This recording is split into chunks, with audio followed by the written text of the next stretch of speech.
Kia ora, I'm Pat, and this is the Happiness Spectrum, and this talk is the seventh in a series on personal management and how to lead a life worth living and be happy. Dialectics is a way of thinking, and two opposites can be true at the same time. I found it very helpful for many years to use dialectics. It's a way of thinking, a way you think about life, how you manage yours, and the happiness that comes with it. It's a word that I first came across whilst researching an undergraduate dissertation called Tracing the Roots of the Environment Movement. I wasn't a particularly good student. Living in industrial West Yorkshire in England, I was more interested in exploring the landscape on foot and bicycle, more interested in socialising, and of course in drinking beer. However, I did use dialectics as part of my research.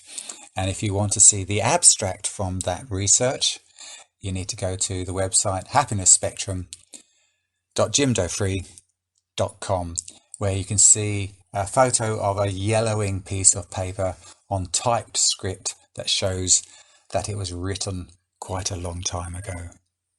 I used dialectics to try and understand the social change of the 1960s and 70s, explaining the rise of the environment movement.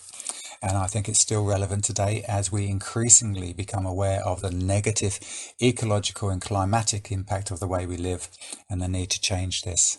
So what does dialectics mean? It means the art or practice of arriving at the truth by the exchange of logical arguments. Another way of putting this is the existence or action of opposing social forces, concept, etc.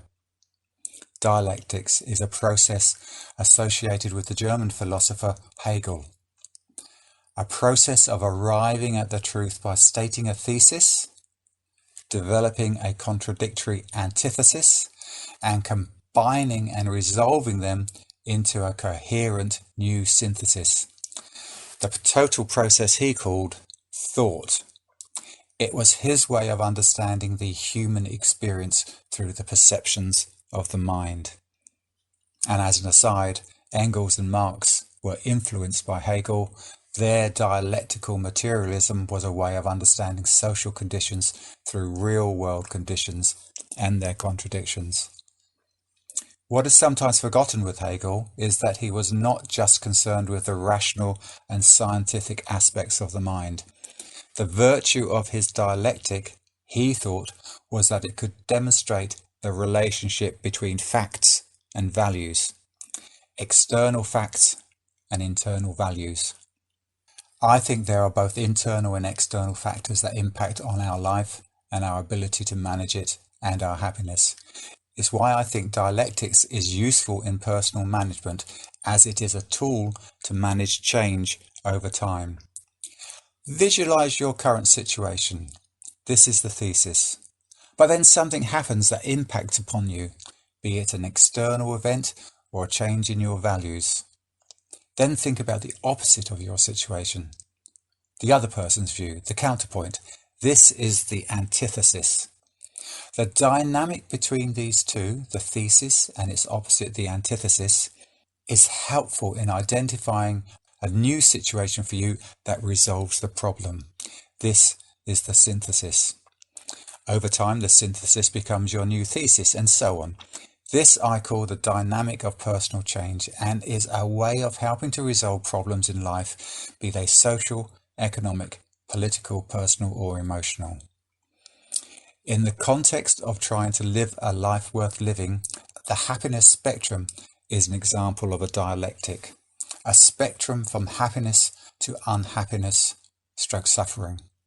Dialectical thinking is a useful way of helping to bring about personal change. Both extremes of the happiness spectrum exist at the same time, as well as all points in between. Acceptance that happiness is dynamic and ever-changing enables choice and from that action. It's the tensions and the contradictions within the spectrum that influence our rational and emotional mind. Internal and external factors affect us, and we react to them based, in part, on the values we hold. How we react the actions we take, determine whether we become happier or not as we respond to things that happen to us. In dialectical terms, the thesis is the situation we find ourselves in, somewhere between happy and unhappy. This is directly related to how we are trying to live. The antithesis is our reaction as a consequence to our situation. The synthesis is the new situation, which hopefully is happier because we have taken action that helps restore those things that are important to us. That is to say, helps us live a life worth living. The happiness spectrum is a way of thinking about our happiness, but it also suggests some practical ways to help manage life. External factors we often cannot control. However, we can control our mind rather than our mind controlling us. We can manage our reactions to external events that affect our emotions and behaviour. For a number of years, I've been involved with an organisation called Tafari Mahana Trust, shortened to TWM. It's a community-based mental health service provider. They're the only organisation in New Zealand that runs a residential dialectical behaviour therapy, DBT program. This is an evidence-based treatment that helps people who have difficulty controlling or managing their emotions and behaviours. Dialectical as part of DBT means that two opposite ideas can be true at the same time. It stresses the importance of seeing the world not in black and white terms, but instead to see the shades of colour. DBT was developed by Marsha Linehan as a technique for treating people with borderline personality disorder. The roles I've had at Tafari Mahana have not been clinical, but I can see that some of the techniques used in DBT can be useful for anyone who wants to bring about change in their life. One that is worth living, that includes the emotional state we call happiness. Tafari Mahana's strapline is a life worth living. And if you want to find a link to their website, you can look at the website happinessspectrum.jimdofree.com. Tafari Mahana Trust, great organisation. One such skill that they use is mindfulness, not so much because it directly brings about change, but because it can make you aware of your thoughts, emotions, physical sensations and actions in the present moment, without criticism or judgment. It can help you shift your thoughts from dwelling in the past. It can help you shift your thoughts about anxieties and worries of the future. Mindfulness is about learning to control your mind rather than your mind control you.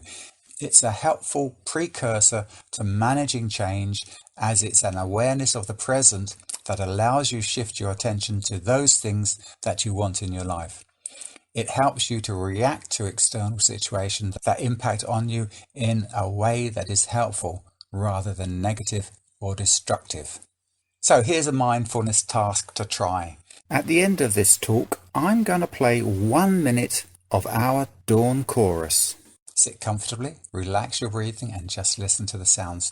Try to count the different birds' songs or the other sounds you hear. Just focus on the recording, and every time your mind wanders onto the things you have to do later or the worries you have or a random piece of music, etc., bring it back to the birds. Mindfulness itself will not change you, but it helps you become aware of those things you want to do. What in previous talks I've called purpose. Act upon your purpose and you're likely to be happy. The recording is only a minute long, so next time sit comfortably somewhere outside and repeat the process, listening to the sounds of where you are for 5 minutes. Next time I'll continue this theme and talk about wise mind.